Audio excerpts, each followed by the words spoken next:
Andrew Haswell Green was born on October 6, 1820, in Worcester, Massachusetts, as one of 11 siblings. In 1835, he relocated to New York City, where two of his sisters operated a school for young girls. His brother, Samuel Fisk Green, served as a medical missionary with the American Ceylon Mission in Sri Lanka. He began his career in the mercantile trade and developed a friendship with a local merchant, who later appointed him to manage a sugar refining plantation in Trinidad. Green spent approximately a year there, during which he maintained a daily diary documenting his experiences and reflections. Afterward, he returned to Worcester for a few years before moving back to New York City to pursue a career in law. In 1845, Green began his legal career under the guidance of Samuel J. Tilden, a railroad attorney and future U.S. presidential candidate. The two struck up a friendship after meeting at a party, along with Tilden's law partner, John Bigelow. By 1854, Green was elected to the New York City School Board and became its president the following year. From 1857 to 1870, Green was actively involved with the Central Park Commission, even taking on a leadership role. The Republican-controlled New York State Legislature sought to assert control over the predominantly Democratic city, leading to the establishment of the CPC. Despite facing opposition from local Tammany Hall politicians who had lost control over the project, Green continued to lead the CPC's initiatives. With Green's encouragement, the legislature expanded the CPC's authority, transforming it into the city's first comprehensive planning body. Over the next decade, the CPC proposed and planned improvements throughout northern Manhattan, the Harlem River, and the Bronx. Their projects included Riverside, Morningside, and Fort Washington parks, a street plan for areas above 155th Street, a widened and straightened Broadway, and a grand circle at 59th Street and 8th Avenue. In 1868, Green and the Commission approved the construction of the Paleozoic Museum in Central Park, though the project was later canceled in 1870.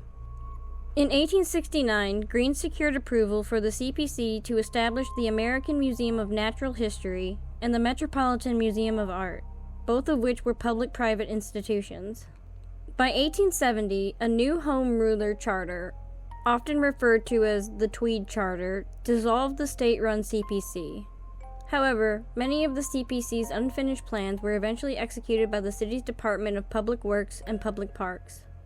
After the exposure of the Tweed Ring in 1870, Green was appointed New York City Comptroller to address the rampant theft and corruption. He used his personal credit to secure funds for the city payroll, cut waste, and halt most public work projects to prevent the city from going bankrupt, although some critics claim his policies were excessively harsh.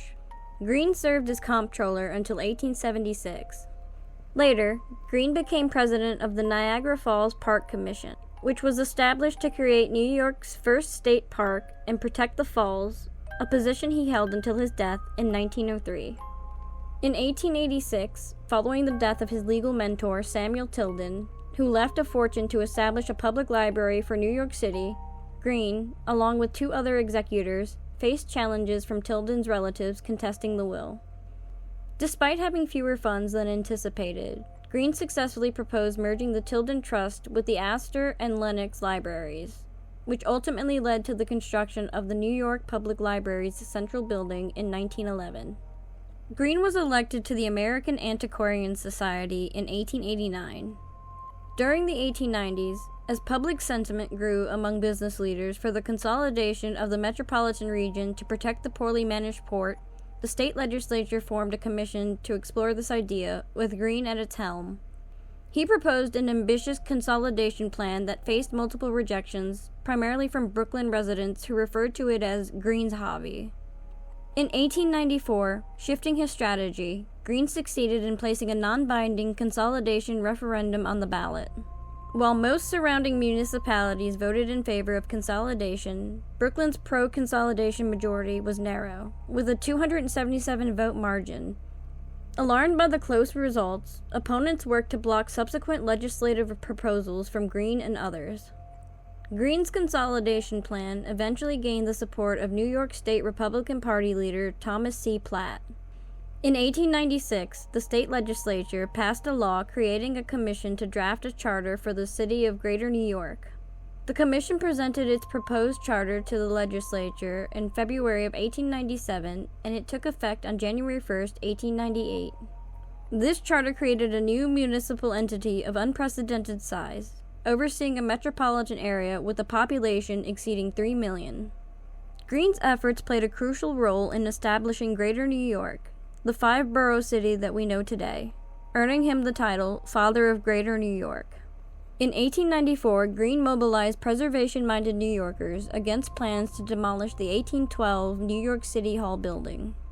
The following year, he established the city's first formal preservation and conservation organization, the American Science and Historic Preservation Society, which worked to create parks and protect endangered sites throughout New York City and state until it became defunct in the 1970s. On November 13, 1903, Greene was on his way home to Park Avenue and 40th Street for lunch with his family when he was shot 5 times by an assailant who had been lying in wait outside his residence. The attacker, Cornelius Williams, had mistakenly identified Greene as businessman John R. Platt, who was involved with Hannah Elias. Greene's funeral took place in New York City, and he was laid to rest in Rural Cemetery in Worcester, Massachusetts. In 1905, his family estate in Worcester was transformed into Green Hill Park. Albert Constable was born on October 24, 1838, in Baltimore, to Hannah and Albert Constable. His father was a circuit court judge and also served in the U.S. House of Representatives.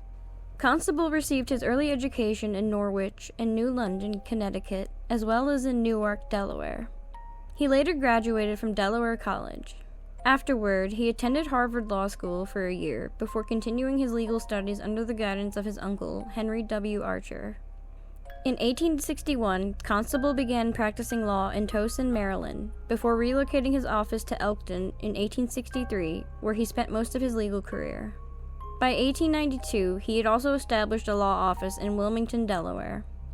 A dedicated Democrat, Constable served as a member of the Maryland House of Delegates, representing Cecil County in 1876 and chairing the Judiciary Committee.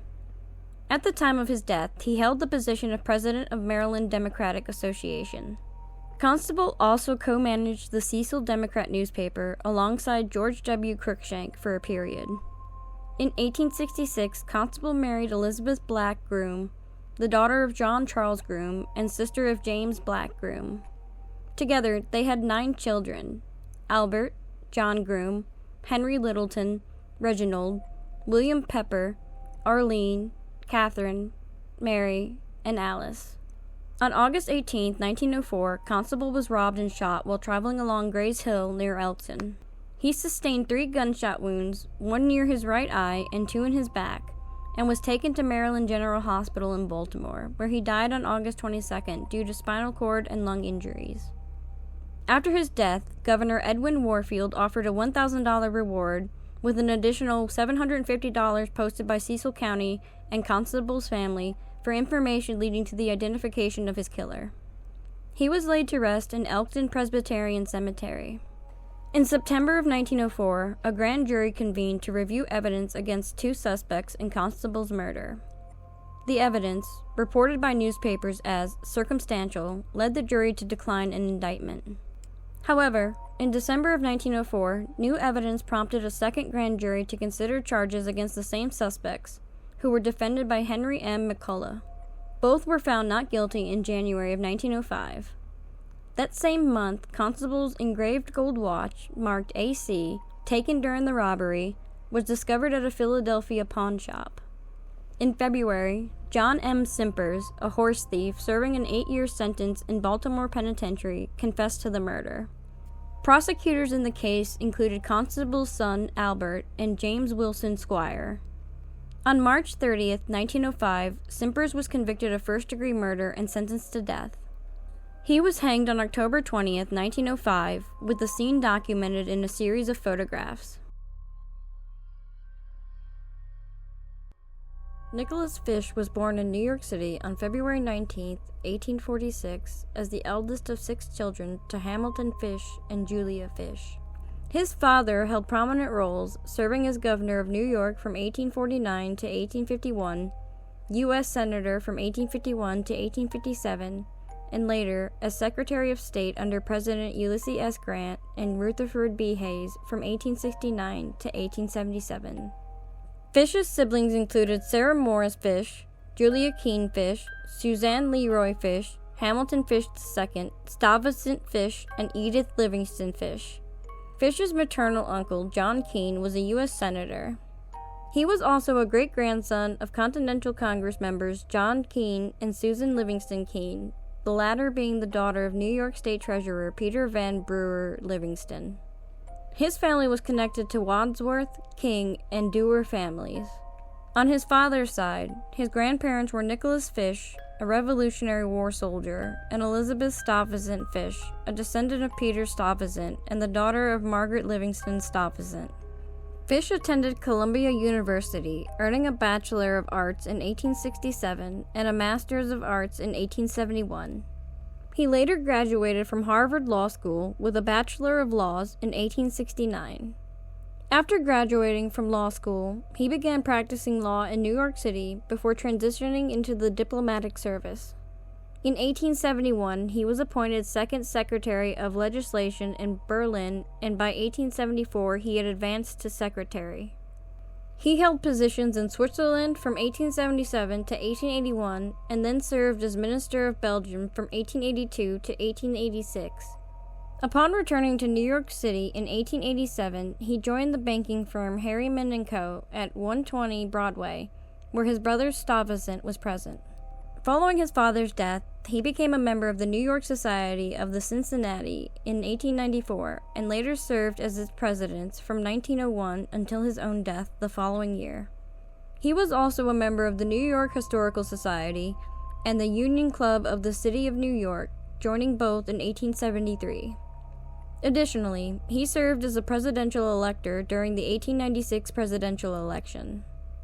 In 1869, Fish married Clemence Smith Bryce, the daughter of Major James Smith Bryce. Clemence was the sister of Lloyd Stevens Bryce, a U.S. congressman and minister of the Netherlands, who was married to Edith Cooper, the daughter of New York Mayor Edward Cooper. The couple had 2 children, Elizabeth Fish, who married architect Robert Burnside Potter in 1889. Robert was the son of Major General Robert Brown Potter and the nephew of Bishop Henry Codman Potter. Hamilton Fish II, who served as a member of the Rough Riders during the Spanish-American War and was killed at the Battle of Las Guasmas. The family resided at 53 Irving Place near Gramercy Park in New York City, while also maintaining a residence in Tuxedo Park, New York.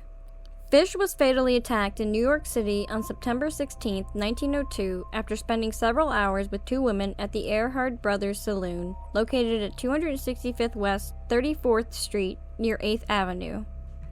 According to the New York Times, the 2 women were well known in the area, residing on West 34th Street between 9th and 10th Avenues, and typically accompanied by 2 men, one of whom was a jewelry salesman. Fish suffered blunt force trauma to the head after being struck while leaving the saloon. Thomas J. Sharkey was convicted of manslaughter and sentenced to 10 years in prison. Fish was buried at St. Philip's Church Cemetery in Garrison, New York. In 1903, his widow sold their home on Irving Place, and she passed away in 1908.